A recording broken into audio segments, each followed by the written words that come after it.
wabarakatuh. Waalaikumsalam warahmatullahi wabarakatuh. Para pemirsa Songo Channel dimanapun Anda berada, mudah-mudahan sampai saat ini Anda masih dalam keadaan sehat walafiat, tetap dalam lindungan Allah Subhanahu wa Ta'ala. Oke, siang hari ini kami dari kru Songo Channel akan berdiskusi, berdialog dengan Bapak Kepala Desa Semen, beliau Bapak Kasto, dan nanti beliau akan menjelaskan sejarah Desa Semen yang diawali dari seorang Ronggo dan seterusnya.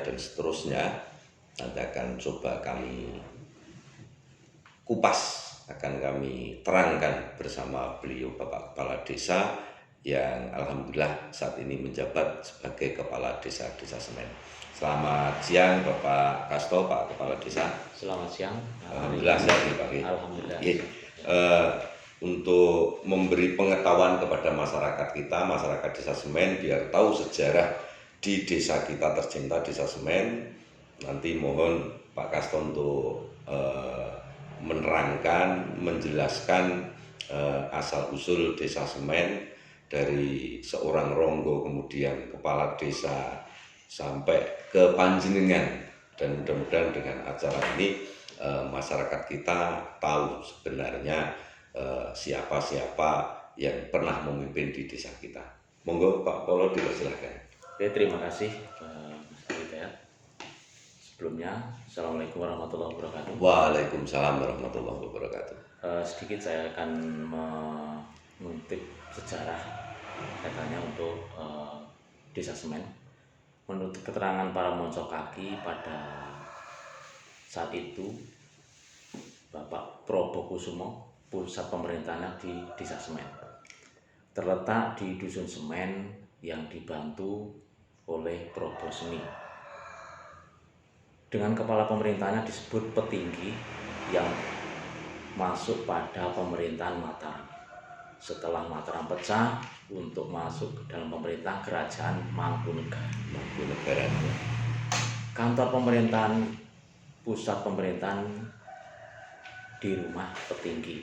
Jadi dulu itu seorang Petinggi pertama, lokasi pertama yaitu di pekarangan Bapak Medi di Dusun Semen RT 1 RW 1. Berarti zaman dulu itu belum ada itu ya Pak. Iya. Jadi kalau kita lihat dari buku sejarah Panjenengan dan juga buku sejarah warga Desa Semen, waktu dulu itu kan belum ada kantor desa seperti saat ini untuk pemerintahan waktu itu. Dulu itu di mana ada Petinggi, yaitulah pusat pemerintahan. Oh, ngeten.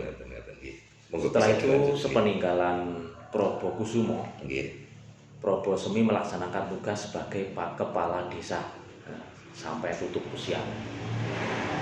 Probosemi sangat lama sehingga wilayah dipimpin Probosemi bernama Semi karena banyak yang memanggil Semi.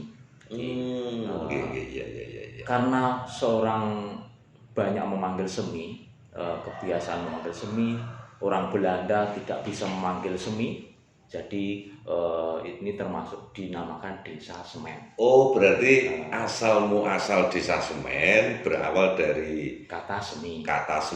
Dan diawali dari Probosemi itu ya Pak ya? Betul. Sangat menarik Pak Polo. Kalau tidak seperti ini otomatis masyarakat kita kan tidak tahu. Monggo Pak Polo. Kebiasaan orang Belanda ditirukan dengan orang dulu dan menjadikan desa ini diberi nama Desa Semen. Ya, jadi sepeninggalannya Probosemi, pemerintahan dipegang oleh seorang Surowibowo. Pusat pemerintahan di Desa Semen RT 3 RW 1 yang kini didiami oleh Bu Sugini sampai saat akhir hayatnya. Bu Sugini Ya. Bu Sugini yang terletak di Desa Semen, Dusun Semen gitu ya Pak. Lanjut Pak. Adapun tokoh masyarakat yang pernah memegang tampuk kekuasaan di pemerintah Desa Semen, antara lain yang pertama yaitu Probokusumo itu dari Trah Kraton Mangkunegaran. Berarti yang disebut Ronggo itu ya Pak ya. Kalau zaman dulu Ronggo atau bisa disebut juga Petinggi, kalau saat ini kan kepala desa. Betul. Nggih, Terus lanjut. yang kedua Nggih. itu ya tadi Probosemi sebelum masa penjajahan. Nggih. Terus yang ketiga Surowibowo sebelum kemerdekaan, yaitu 1941. 1941 berarti sebelum Indonesia merdeka. Kemudian disusul oleh yang dinamakan Bapak Surodipo Bapak Surodipo menjabat di tahun 1941 sampai 1960. sampai 1960. Berikutnya yang kelima yaitu Kartosudarmo. Bapak Kartosudarmo yang dulu di paling kondang yaitu namanya Mbah Buseng. Oh, nggih. Kartosudarmo itu dari 1960 sampai 1978. Kalau kita yang saat ini kan baru mendengar beliau namanya saja. Nggih. Monggo. Disusul bapaknya Mbah Kartosudarmo dipimpin oleh Bapak Patmoswito. Bapak Patmoswito kalau saya sudah tahu itu, Pak, ya. Masa kecil kita, Nggih. kita memanggil Mbah Saimin Mbah Saimin. yang namanya dari 1975 sampai 1988. Iya, nggih. Sampai 1998 Nggih. dipimpin oleh Bapak Parno Patmosanjoyo. Bapak Parno Patmosanjoyo, nggih. Yang alhamdulillah sekarang masih segar, tapi sekarang hijrah di Njambe atau di Kepulauan Riau. Nggih, kita doakan mudah-mudahan para pemimpin-pemimpin kita selalu yang sudah wafat diampuni segala dosanya, yang saat ini masih Amin. sugeng, masih hidup, mudah-mudahan diberi kesehatan bersama keluarga dan semuanya. Amin. Lanjut, Pak. Sehabis Bapak Parno Patmosanjoyo dari 1998 diganti oleh Bapak Suyatno. Pak Suyatno sudah almarhum Ya, ya. almarhum dari itu sampai 2007. Nggih. Ya. Dari 2007 diganti oleh Bapak Paimin, nggih, Bapak Ahmad Paimin. Madiono. Iya, dua periode Dua waktu periode itu. dari 1998 sampai 2007 sampai 2018, yaitu 2 periode. Nggih, betul. Kemudian masa transisi di tahun 2018 Nggih, PLT yang nggih. dari kecamatan itu Bapak Kamto. Bapak Kamto. Itu 1 tahun. Terus terjadi Pilkades. Yang notabene ada calonnya 3. Alhamdulillah saya terpilih menjadi kepala desa dari tahun 2019 sampai sekarang. 3 tahun yang akan berjalan. Amin. Jadi dari generasi Ronggo kemudian ke Probosemi sampai ke Panjenengan ini sudah 11 kepala desa ya, Pak? Ya, 11 kepala desa. Harapannya, Pak, Ya. Kasto, harapannya untuk masyarakat kita, warga masyarakat Desa Semen dan juga para pemirsa Songo Channel, monggo. Harapan saya bagi para pemuda, saya harapkan untuk selalu mengenang sejarah. Jadi kalau para pemuda mengenang sejarah dari leluhur kita sampai sekarang itu tahu sejarah, maka dari itu sejarah adalah untuk menimbulkan rasa kepemilikan desa kita. Betul.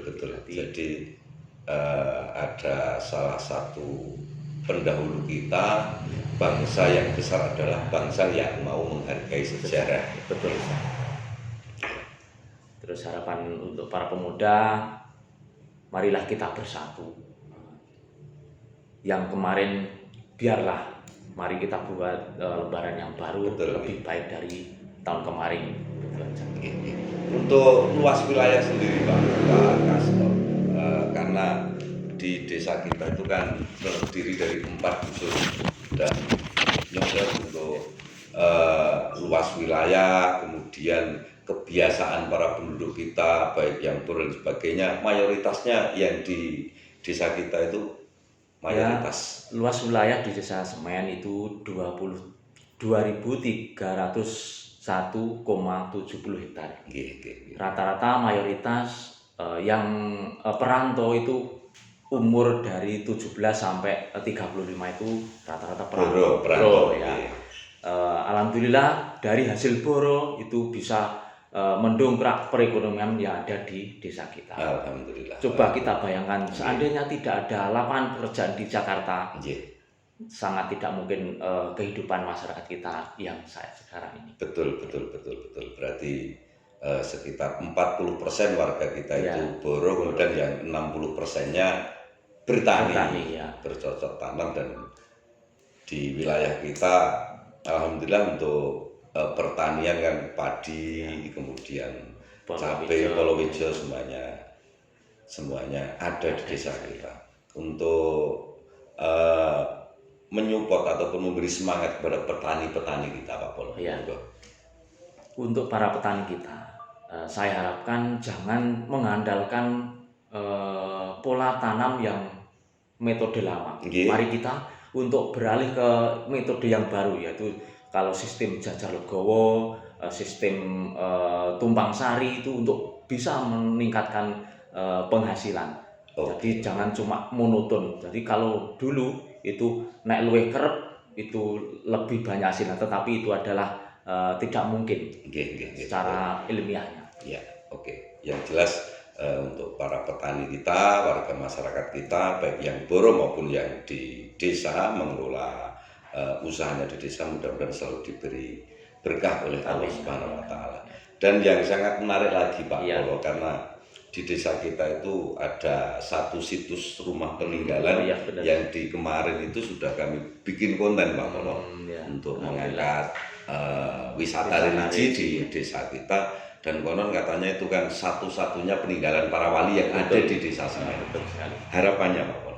Harapan saya seperti yang sudah diutarakan rekan-rekan kita, yaitu ketika ada rumah sejarah, mari kita, bahasanya orang Jawa, kita uri-uri, kita angkat, dan untuk kita potensi yang ada di desa kita. Betul. Sekarang sudah terdengar bahkan di Nusantara melalui YouTube, melalui channel itu sangat mendukung sekali untuk mengangkat desa ya. Betul.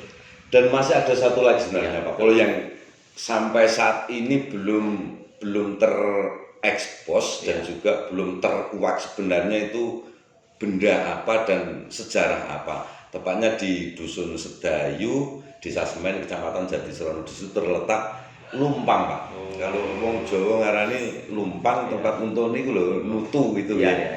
Dan mistis yang ada di situ, saya pernah menemui warga yang ada di situ, mistisnya sangat kuat sekali. Jika batu itu delay dari tempatnya, akhirnya kembali lagi. Mudah-mudahan ini nanti kita bisa menemukan pelaku sejarah, Pak Polo, sehingga bisa mengungkap adanya lumpang itu dan bisa menjadi wisata yang sangat luar biasa di desa kita. Dan mohon bantuannya, mohon supportnya untuk Pak Polo. Kami dari kru Songo Channel tetap berdoa untuk Pak Polo, juga staf perangkat desa-desa Semen, juga seluruh warga masyarakat desa Semen, dan juga para pemirsa semuanya selalu diberi panjang umur, sehat, diayomi, diasihi sedaya warga masyarakat. Itu loh, Pak Polo. Mungkin ini, Pak Polo, sedikit tentang kronologi sejarah desa Semen. Mengucapkan banyak-banyak terima kasih sekali. Panjang sampun terangkan, sudah jelaskan sedemikian rupa, sedemikian detail. Mudah-mudahan para pemirsa juga khususnya warga desa Semen tahu akan sejarah di desa Semen tercinta. Bila demikian dari kami Songo Channel, Pak Polo, ada kurang lebihnya minta maaf. Para pemirsa jangan lupa tetap tonton channel YouTube kami Songo Channel, dan yang pasti like, komen, dan juga subscribe. Terima kasih. Bila taufik wal hidayah. Assalamualaikum warahmatullahi wabarakatuh. Waalaikumsalam warahmatullahi wabarakatuh.